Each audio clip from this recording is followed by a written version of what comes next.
Good morning दोस्तों, मैं इंद्रजीत सिंह सत्तावत आपको सभ्यताओं के क्रम में, राजस्थान की प्राचीन सभ्यताओं के क्रम में, जैसे कि हमने कल बात की थी आपके सामने बागोर की, बागोर में हमने बात की थी कि बागोर में महत्वपूर्ण क्वेश्चन जो हो सकता है वो हो सकता है कि बागोर राजस्थान में पशुपालन के साक्ष्य सबसे पहले कहाँ प्राप्त हुए। तो बागोर में प्राप्त हुए हैं और बागोर के जो साक्ष्य हैं वो लगभग मेहरगढ़ के समकालीन है। ये बात हमने की थी। ये क्वेश्चन 2-3 बार बना हुआ है कि राजस्थान में पशुपालन के साक्ष्य कहाँ प्राप्त हुए, बागोर में प्राप्त हुए। बागोर कहाँ पे है तो भीलवाड़ा में बात की थी हमने, और बागोर भीलवाड़ा की कोठारी नदी के किनारे पर स्थित है। इस तरह की बात हमने बागोर के बारे में की थी। बागोर सभ्यता जो है वो 3 चरणों में विकसित हुई है और तीनों का हमने एक करके वर्णन किया था। आज हम उसी क्रम में आगे बढ़ते हुए बालाथल सभ्यता की बात करते हैं। बालाथल की।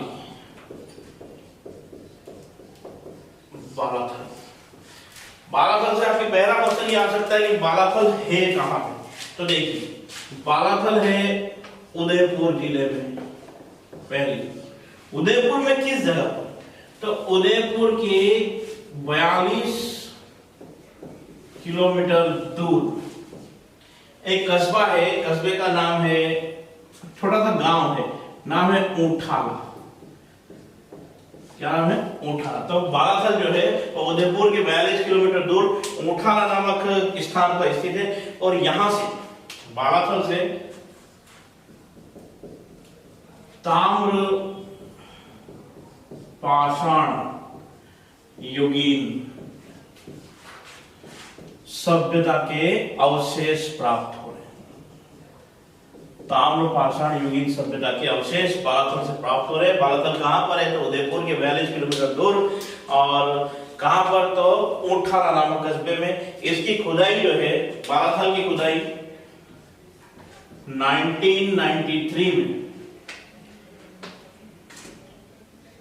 V.S. शिंदे R.K. मोहंते, देखिए 1993 में इसकी खुदाई जो की है वो V.S. शिंदे, R.K. मोहंते और V.N. मिश्र, और तीसरा नाम आता है जो है V.N. मिश्र। V.N. मिश्र की बात हमने पहले भी की है, वीरेंद्र नाथ मिश्र। इन तीनों इतिहासकारों ने मिलकर यहाँ की खुदाई की है, और यहाँ पर जो है वो लगभग 3000 से, बालाथल में लगभग 3000 से 2500 ईसा पूर्व की साक्ष्य प्राप्त होते हैं। देखिए, बालाथल से पहला क्वेश्चन ये आ सकता है, बालाथल है कहां पर? उदयपुर में स्थित है। उदयपुर में किस जगह पर? तो उदयपुर के 42 किलोमीटर दूर ऊंठाला नामक कस्बे में। इस कस्बे से ताम्र पाषाण युगीन सभ्यता के अवशेष प्राप्त हो रहे हैं, जिसकी खुदाई की है 1993 में V.N. मिश्र, V.S. शिंदे और R.K. मोहंते ने। यहां से लगभग 3000 से 2500 ईसा पूर्व के साक्ष्य प्राप्त होना प्रारंभ हुए हैं। दूसरा, यहां पर 11 कमरे का एक मकान प्राप्त हुआ। मकान के अवशेष प्राप्त हुए, ये देखें, मकान के अवशेष प्राप्त हुए। और इतिहासकार कह रहे हैं कि ये जो 11 कमरों का मकान है ये दरअसल दुर्ग था, और यहाँ पर कोई जो राज परिवार या जो राजा यहाँ पे होता था, या जो इस स्थान की व्यवस्था को देखता था, वो यहाँ पर रहता था। यहाँ का जो मानव था, यहाँ का मानव भोजन संग्रही अवस्था में था। भोजन संग्रही अवस्था में था, तथा ये भोजन संग्रही अवस्था अर्थात ये है कि कंदमूल इकट्ठे करना, कंदमूल एकत्रित करना, और साथ ही कृषि कर रहा है, लेकिन कृषि जो है वो प्रारंभिक अवस्था में है। कृषि क्या है? प्रारंभिक अवस्था में कृषि कार्य करता है। तो बात की यहाँ का मानव कैसा है, तो भोजन संग्रही अवस्था में है, और कृषि जो है वो प्रारंभिक अवस्था में कर रहा है। यहाँ का जो निवासी है वो आभूषणों का उपयोग भी करता था, क्योंकि हाथों में पहनने के कंगन, कर्णफूल, कड़े और हार आदि प्राप्त हुए हैं, जो कि मिट्टी और कांच से बने होते थे। बालाथल उदयपुर में यहाँ के जो मानव है, यहाँ के जो लोग हैं, वो आभूषणों का उपयोग करते थे। आभूषण में क्या क्या, तो कंगन है, कर्णफूल है, हार है, कड़े हैं, और ये किसके बने होते थे? तो कांच के बने होते थे या मिट्टी के बने होते थे। साथ ही साथ यहाँ का जो मानव था वो मांसाहारी था। यहाँ का मानव मांसाहारी था, किंतु शाकाहार का उपयोग भी यहाँ का मानव करता था। देखिए, मांसाहारी तो था ही सही, लेकिन मांसाहार के साथ साथ शाकाहार का उपयोग भी यहाँ के मानव के द्वारा किया जाता था। यहाँ पर एक 4000, देखिए इंपॉर्टेंट चीज है, यहां से क्वेश्चन बन सकता है। यहां से 4000 ईसा पूर्व का एक कंकाल प्राप्त हो रहा है। 4000 ईसा पूर्व का एक कंकाल प्राप्त हो रहा है, और इतिहासकार इस कंकाल को कुष्ठ रोग का सबसे प्राचीन साक्ष्य मानते हैं। प्राचीन साक्ष्य मानते हैं। देखिए इंपॉर्टेंट है, ये क्वेश्चन बन सकता है कि कंकाल प्राप्त हो रहा है 4000 ईसा पूर्व का, या जो कि कहां से प्राप्त हो रहा है? तो बालाथल से प्राप्त हो रहा है। उससे क्या पता चलता है कि 4000 वर्ष पहले भी यहाँ पर कुष्ठ रोग नामक, कुष्ठ रोग जो था एक प्रकार की बीमारी है, वो बीमारी उस समय मौजूद थी। या ये पूछा जाए कि कुष्ठ रोग का प्रारंभिक साक्ष्य कहां से प्राप्त हो रहा है? तो कुष्ठ रोग का प्रारंभिक साक्ष्य प्राप्त हो रहा है बालाथल से। दूसरी महत्वपूर्ण चीज है, यहां से योगी मुद्रा में शवादान प्राप्त हुआ है। देखिए, योगी मुद्रा में शवादान प्राप्त हो रहा है। अभी तक हमने बात की है शवादान के 3 तरीके, हमने बात की थी। कहां पे बात की थी? तो कालीबंगा में। वापस रीचेक कीजिए इसे। कालीबंगा में हमने 3 बातें की, 3 शवादान के तरीके थे। पहला, पूर्ण समाधिकरण, लेकिन ये पूर्ण समाधिकरण बिठा के नहीं होता था, ये लिटा के होता था और उत्तर की ओर सिर रखा जाता था। दूसरा है आंशिक समाधिकरण। ये आंशिक समाधिकरण जो है, ये होता ये था कि शव को पहले ऊंचाई पर रख दिया जाता था, और ऊंचाई पर रखने के बाद उससे जितना भी मांस जो था वो पशु पक्षी, जंगली पशु पक्षी, चील कौवे खा जाते थे, और बचे हुए अवशेषों को एक गड्ढे में गाड़ दिया जाता था। उसे कहा जाता है पूर्ण समाधिकरण। तीसरा जो प्रकार है वहां पे, वो है दाह संस्कार। दाह संस्कार, दाह संस्कार का अर्थ कि शव को अग्नि के समर्पित करना या सुपर्द करना, और इस दाह संस्कार में ही ऐसा एक सब संस्कार आता था। कई बार दाह संस्कार करके रख दिया जाता था, और कई बार क्या होता था कि उसकी बची हुई राख को कलश में भरकर गाड़ा जाता था, और जब गाड़ा जाता था तो इसे कहते थे कलश शवाधान। कलश शवाधान, तो ये बात हमने कालीबंगा में की थी। कलश शवाधान के साक्ष्य कहां प्राप्त हो रहे थे? कालीबंगा प्राप्त हो रहे हैं। पूर्ण समाधिकरण, आंशिक समाधिकरण, दाह संस्कार कहां पे? कालीबंगा में। ये कालीबंगा किसका स्थान है? तो सिंधु घाटी सभ्यता का स्थान है। इसकी बात हमने की थी कि कालीबंगा कहां का स्थान है? सिंधु घाटी सभ्यता। किंतु बालाथल में हम बात करते हैं तो बालाथल में योगी मुद्रा में शवादान का साक्ष्य प्राप्त हो रहा है। देखिए, वर्तमान में भी कुछ जातियां ऐसी होती है जहां पर योगी मुद्रा में शवादान किया जाता है। जैसे आपके जो एक कास्ट है गोस्वामी कास्ट में शायद आज भी इस प्रकार से जो योगी मुद्रा में शवादान किया जाता है। अब बालाथल से चांदी के कुछ सिक्के प्राप्त हुए हैं। चांदी के सिक्के प्राप्त हुए हैं। इन चांदी के सिक्कों के साथ साथ यहां पर तांबे के सिक्के भी प्राप्त हुए हैं। तो चांदी के सिक्के तो अस्पष्ट हैं, किंतु तांबे के सिक्कों पर एक और तो चंद्रमा की आकृति बनी हुई है। चांदी के सिक्कों पर एक और तो तांबे के सिक्के पर एक और तो चंद्रमा की आकृति बनी हुई है और दूसरी ओर हाथी का चित्र अंकित है। देखिए यहां से प्राप्त जो तांबे की मुद्राएं हैं, उस तांबे की मुद्रा में एक और तो चंद्रमा का चित्र है और दूसरी ओर हाथी का चित्र अंकित है। दूसरी चीज यहाँ पर लगभग 600 ईसा पूर्व की, लगभग 600 ईसा पूर्व की लोहा गलाने की भट्टियां प्राप्त हुई। 600 ईसा पूर्व की लोहा गलाने की भट्टियां प्राप्त हो रही है और ये जो भट्टियां हैं इनकी संख्या है 5। तो ऐसा भी कहा जा सकता है कि यहाँ पर लोहा गलाने की भट्टियां प्राप्त हुई है और जिनकी संख्या कितनी है, 5 है।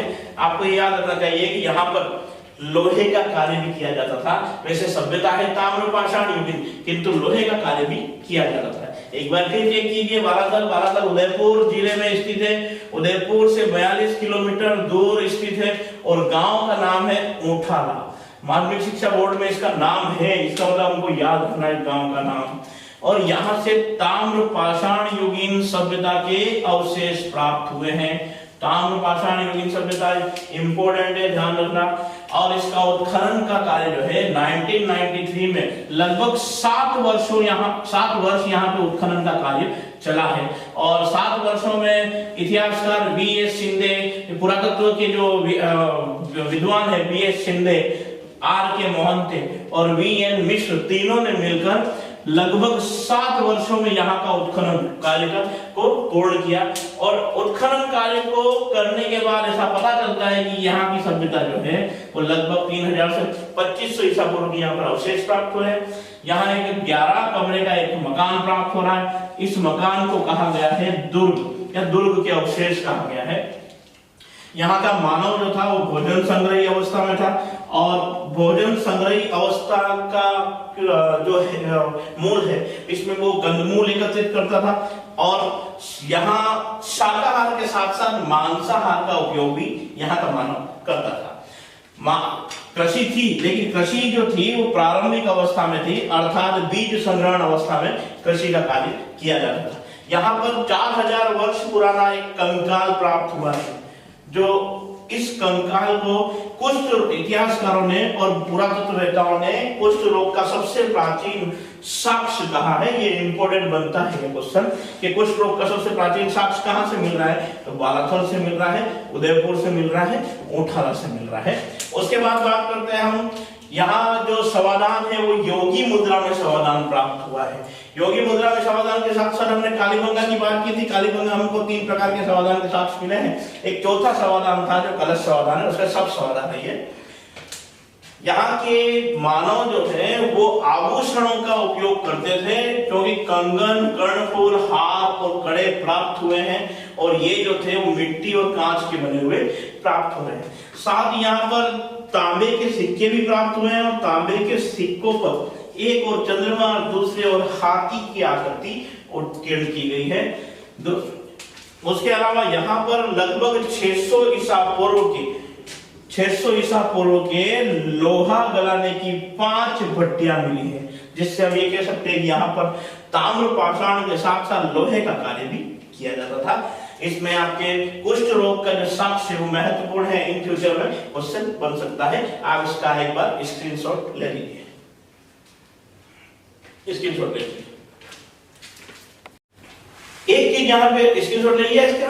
एक चीज यहाँ पर रह गई है कि यहाँ के मृदभांड किस प्रकार कहते हैं, उसको अपन देख लेते हैं। तो यहाँ पर चमकदार मिट्टी के बर्तन बनाए गए, देखिए ध्यान रखना, बनाए गए कैसे हैं, तो चमकदार मिट्टी के बर्तन। और ये बर्तन हैं कैसे, तो इनका कलर भी देखिए आप कि यहाँ जो मृदभांड बर्तन या मृदभांड प्राप्त हो रहे हैं वो मृदभांड काले, लाल और गहरे लाल हैं। कैसे हैं, काले, लाल और गहरे लाल है, इसका ध्यान रखना। चमकदार मिट्टी से बर्तन बनाए गए और चमकदार मिट्टी के बर्तन जो है वो काले, लाल और गहरे लाल है। ये हुई आपकी बालाथल सभ्यता। हमने कालीबंगा की बात कर ली है, हमने बागोर की बात कर ली है, हमने आहड़ की बात कर ली है, हमने बालाथल की बात कर ली है। देखिए जहां जहां से क्वेश्चन आता है वहां की बात हम एक एक डीप से डीप करेंगे। कोशिश ये करेंगे कुछ भी छूटना नहीं चाहिए, क्योंकि ऐसा एग्जाम में आता है आपके, चाहे वो कांस्टेबल का एग्जाम हो, चाहे वो RS3 का एग्जाम हो, किसी भी प्रकार का कोई एग्जाम हो। और ये सभ्यता तो एक आध बार RS मेंस में भी पूछी गई है, तो आपको RS मेंस के अकॉर्डिंग भी इसको 2 नंबर, 5 नंबर और 10 नंबर के रूप में तैयार करना चाहिए, ताकि आप किसी भी एग्जाम को क्रैक कर सकते हैं। आगे बात करते हैं हम गणेश्वर सभ्यता की। नेक्स्ट बात करें हम गणेश्वर। पहला क्वेश्चन गणेश्वर से जो आता है वो ये है कि गणेश्वर है कहां? तो गणेश्वर है नीम का थाना, सीकर जिला। सीकर जिले में नीम का थाना जो लगता है वहां पर गणेश्वर सभ्यता है। फिर देखिए कौन सी नदी के किनारे? तो कांतली नदी के किनारे, कांतली नदी के किनारे। आपको कांतली नदी से यह पता होना चाहिए कि ये अंतः प्रवाह की नदी है, अंतः प्रवाह की नदी। राजस्थान एकमात्र जो भौगोलिक प्रदेश है या एक राज्य है या प्रदेश है जहां पर तीनों प्रवाह पाए जाते हैं, तीनों प्रवाह प्रणाली पाई जाती है। कौन कौन सी आप देख लीजिए हल्का सा, कि यहीं पर अरब सागर में गिरने वाली नदियां, यहीं पर बंगाल की खाड़ी में गिरने वाली नदियां, और यहीं पर अंतः प्रवाह की अंतर प्रवाह प्रणाली भी पाई जाती है। मतलब तीनों प्रकार की प्रणाली। ये क्वेश्चन एक दो बार पूछा हुआ है कि ऐसे प्रदेश का नाम बताइए जहां पर अंतर प्रवाह प्रणाली पाई जाती है, तो राजस्थान इसका महत्वपूर्ण उदाहरण है। अंतर प्रवाह का अर्थ यह है कि वो ऐसी नदियां जिस क्षेत्र से निकलकर उसी क्षेत्र में विलीन हो जाती है या समुद्र तक अपना रास्ता तय नहीं कर पाती है, उसे कहते हैं अंतर प्रवाह प्रणाली। कांतली नदी भी अंतर प्रवाह प्रणाली का एक हिस्सा है। कांतली नदी का एक नाम कांतली को कांतली क्यों कहते हैं? तो कई जगह ये लिखा हुआ है कि ये जो नदी है वो झुंझुनू को 2 भागों में काटती है, इसीलिए भी इसे कांतली कहा जाता है। ठीक है, अगर बाई द वे ये आ जाए, वैसे ऐसा आता नहीं है क्वेश्चन, पर फिर भी अगर आ जाए तो आप देख लेना कांतली को कांतली क्यों कहते हैं कि झुंझुनू को 2 भागों में काटती है। हम बात कर रहे हैं गणेश्वर की। गणेश्वर नीम का थाना सीकर में है और कांतली नदी के किनारे है। महत्वपूर्ण क्वेश्चन यह है कि इसे ताम्र युगीन सभ्यताओं की जननी कहा जाता है। ताम्र युगीन सभ्यताओं की जननी कहा जाता है। देखिए इंपॉर्टेंट है, महत्वपूर्ण है। हमने तांबावली की बात करी, हमने ताम्रवती नगरी की बात करी। तांबावली और ताम्रवती नगरी किसे कहा जाता है? तो वो कहा जाता है आहड़ को। किंतु ताम्रयुगीन सभ्यता की जननी किसे कहा जाता है? तो गणेश्वर को। कंफ्यूज होने की आवश्यकता नहीं। क्यों कहा जाता है? तो सुनिए, यहां से प्राप्त 99% या 99% उपकरण जो हैं वो सभी तांबे से बने हुए पाए गए। पहली चीज तो ये कि 99% उपकरण, 99% उपकरण किसके बने हैं? तो तांबे से बने हुए हैं। दूसरा, ये वो सभ्यता है जो मोहनजोदड़ो व हड़प्पा को तांबा निर्यात करती थी। देखिए तांबा उस समय भी हड़प्पा और मोहनजोदड़ो कहां से आता था? तो गणेश्वर से आता था। अर्थात सीधी सी बात है कि ये सभ्यता पूर्ण रूप से ताम्रयुगीन सभ्यता है और तांबे की संपूर्ण सप्लाई गणेश्वर से की जाती थी। यहाँ पर 99% जो तांबे उपकरण है वो तांबे के प्राप्त किए जा रहे हैं। यहाँ पर पत्थरों से बनी संरचना प्राप्त हुई है, पत्थरों से बनी, ठीक है, पत्थरों से बनी संरचना प्राप्त हुई है। ये जो भू निरीक्षक है, सॉरी ये जो पुरातत्ववेत्ता है, ये इस संरचना को बांध की संज्ञा देते हैं। तो ऐसा कहा जा सकता है कि गणेश्वर के लोग पत्थरों से बांध बनाकर पानी को रोकते थे, जिससे सिंचाई की जा सके अथवा बाढ़ को रोका जा सके। देखिए दोनों बातें हैं। यहाँ पत्थरों से बनी संरचना प्राप्त हुई है जिसे बांध कहा गया। बांध का उपयोग या सिंचाई में किया जाता था, पानी को रोकते थे, और बाढ़ को भी रोकने का प्रयास करते थे, कार्य करते थे। गणेश्वर से मछली पकड़ने के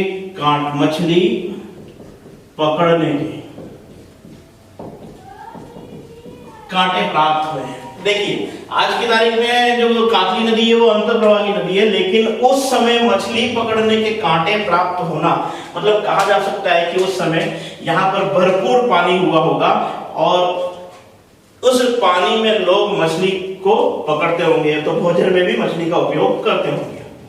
इसकी खुदाई 1977-78 में 1977-78 में आर.सी. अग्रवाल के नेतृत्व में हुई। आर.सी. अग्रवाल के नेतृत्व में हुई। रतन चंद्र अग्रवाल के नेतृत्व में गणेश्वर की खुदाई होती है। दूसरी चीज, यहाँ पर लगभग 2800 ईसा पूर्व की एक सभ्यता, आर.सी. अग्रवाल को यहाँ की सभ्यता कितनी पुरानी मिली है तो 2800 ईसा पूर्व की, जो कि गणेश्वर से लगाकर लगभग भरतपुर तक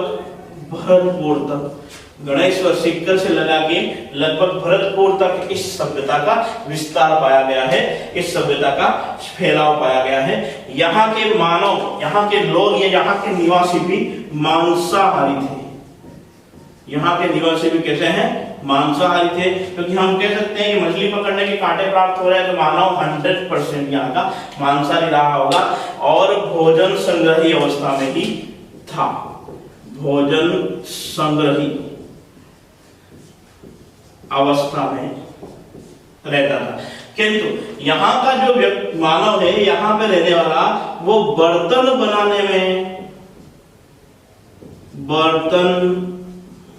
बनाने में निपुण था।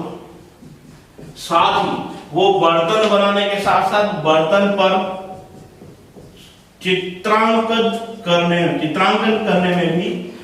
करने में भी सिद्ध हस्त था।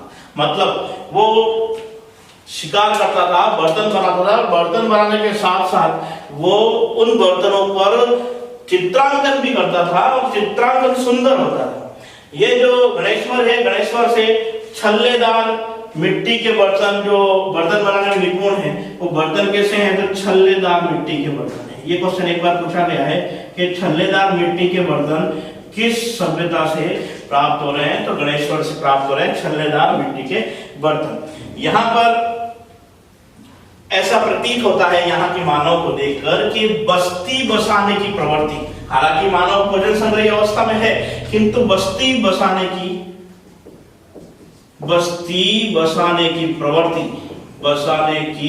प्रवृत्ति यहाँ के मानव में जागृत हो चुकी है। भोजन संग्रही अवस्था में है, यायावर है, किंतु बस्ती बसाने का कार्य यहाँ पर उसने प्रारंभ कर दिया है।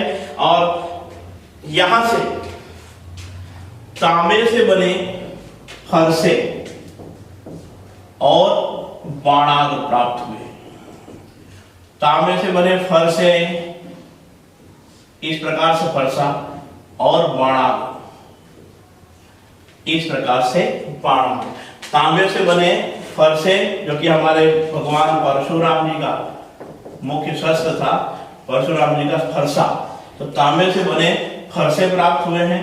और साथ ही साथ हमें तांबे के बाणाग्र भी गणेश्वर सभ्यता से प्राप्त होते हैं। गणेश्वर सभ्यता जो कि नीम का थाना सिक्कर में है, और ऐसा कहा जाता है कि यहाँ पर मानव जो था, यहाँ का मानव लगभग तांबे का निर्यात करता था और इसका फैलाव सिक्कर, झुंझुनू, भरतपुर आदि स्थानों पर था। उसके अलावा यहाँ पर 99% उपकरण जो है वो तांबे के बने हुए हैं, इसीलिए इसे ताम्रयुगीन सभ्यता की जननी कहा जाता है। वापस एक बार देखिए, गणेश्वर, नीम का थाना सिक्कर में कांतली नदी के किनारे यह सभ्यता स्थित है। इस सभ्यता की जो प्राचीनता है वो लगभग 2800 ईसा पूर्व की है। यह महत्वपूर्ण प्रश्न बन सकता है कि यह सभ्यता लगभग 2800 ईसा पूर्व पुरानी है। ठीक है, नीम का थाना सिक्कर 2800 ईसा वर्ष पुरानी और ईसा पूर्व पुरानी, और कांतली नदी के तट पर, कांतली क्यों कहते हैं हमने ये बात की थी। और कांतली नदी कैसी है, तो अंतःप्रवाह की नदी है। इसे ताम्रयुगीन सभ्यता की जननी कहा जाता है क्योंकि यहाँ पर 99% उपकरण तांबे के प्राप्त हुए हैं। मोहनजोदड़ो और हड़प्पा में तांबे का निर्यात यहीं से किया जाता था। यहाँ पत्थरों से बने संरचना प्राप्त हुई है जिसे इतिहासकारों ने बांध की संज्ञा दी है, जिससे पानी को रोकते थे और सिंचाई करते थे, और बाढ़ पे भी कंट्रोल नियंत्रण किया जाता था। यहाँ मछली पकड़ने के कांटे प्राप्त हुए, जिससे ये पता चलता है कि उस समय कांतली नदी में भरपूर जल रहा होगा, या यहाँ का मानव कैसा है, मांसाहारी है। साथ ही यहाँ का मानव भोजन संग्रही अवस्था में भी है। यहाँ का मानव बर्तन बनाने में निपुण है, जो कि छल्लेदार मिट्टी के बर्तन बनाता। मिट्टी के बर्तन जो बनाता है वो किस प्रकार के, छल्लेदार है। और चित्रांकन करने में भी यह मानव सिद्धहस्त है। मिट्टी के बर्तन जो है, मधुभाण जो है, उनके ऊपर चित्रांकन करता है। यहाँ की जो खुदाई का कार्य है वो R.C. अग्रवाल के नेतृत्व में हुआ है, रतन चंद्र अग्रवाल के नेतृत्व में। 2800 ईसा वर्ष पुरानी हमने बात कर ली है, जो कि भरतपुर तक इसका फैलाव है। यहाँ का मानव बस्ती बसाने की प्रवृत्ति उसमें जागृत हो चुकी थी, ऐसा कहते हैं। और यहाँ पर तांबे से बने फरसे, ये फरसे और तांबे से बने बाणा जो प्राप्त हुए हैं इस गणेश्वर सभ्यता में। ओके दोस्तों, इसके बाद हम बात करेंगे हमारे यहाँ की बेराट सभ्यता की, जो कि नेक्स्ट वीडियो में उसकी बात की जाएगी। ओके, धन्यवाद, थैंक यू।